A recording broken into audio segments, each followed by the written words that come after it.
Matter आपका start होगा 5 second बाद।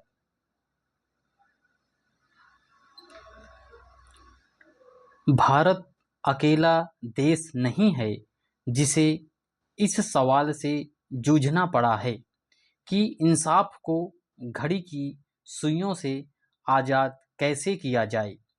दुनिया के कई पुराने लोकतंत्रों ने इस समस्या का समाधान दशकों पहले ही तलाश लिया था और उनके मॉडल भारत के लिए एक आईना बन सकते हैं।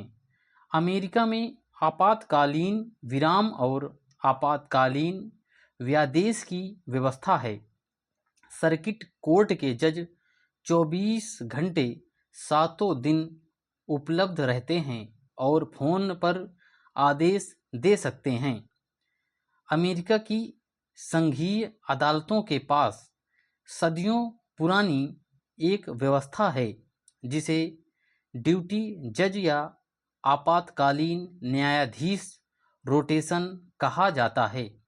किसी भी वक्त यहाँ तक कि आधी रात को भी एक संघीय न्यायाधीश ऐसे मामलों के लिए उपलब्ध रहता है जिनमें बंदी प्रत्यक्षीकरण याचिका यानी अवैध हिरासत के खिलाफ तुरंत रिहाई की मांग दाखिल करनी हो। इसके अलावा कई अमेरिकी शहरों में रात्रि अदालतें चलती हैं जहां मामूली अपराधों और गिरफ्तारी के तुरंत बाद जमानत कैसे मसलों पर उसी रात फैसला हो जाता है। ब्रिटेन में एक समानांतर व्यवस्था है जिसे ड्यूटी जज कहा जाता है।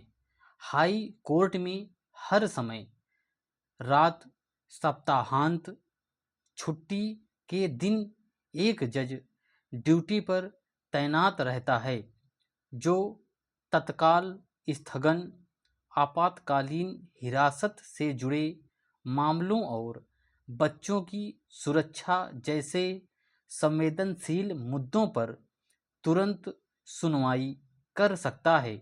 वकील एक तयशुदा हॉटलाइन या ईमेल के जरिए इस ड्यूटी जज से संपर्क कर सकते हैं।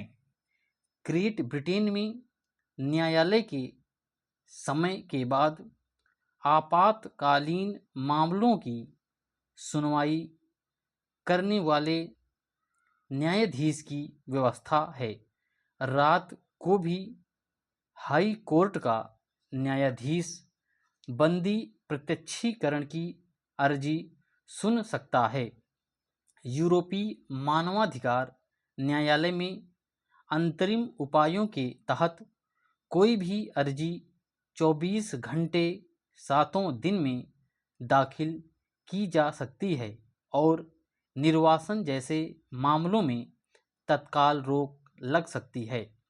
जर्मनी में एक बेहद दिलचस्प और सुव्यवस्थित मॉडल है आपातकालीन न्यायिक सेवा। जर्मनी के कानून के तहत अगर पुलिस किसी व्यक्ति को हिरासत में लेती है तो उसे बिना देरी और ज़्यादातर मामलों में गिरफ्तारी के अगले दिन तक एक जज के सामने पेश करना कानूनी रूप से अनिवार्य है, चाहे वह दिन रविवार ही क्यों ना हो। यह व्यवस्था सीधे जर्मनी के संविधान के अनुच्छेद 104 से निकलती है। फ्रांस में इसी तरह की भूमिका स्वतंत्रता और हिरासत का जज नाम के एक विशेष पद के जरिए निभाई जाती है। यह जज खास तौर पर हिरासत बढ़ाने, नज़रबंदी और स्वतंत्रता से जुड़े संवेदनशील फैसलों की निगरानी के लिए बनाया गया है और इसकी उपलब्धता सामान्य कोर्ट शेड्यूल से बंधी नहीं होती। इन सभी उदाहरणों में एक साझा सिद्धांत नजर आता है। विराम।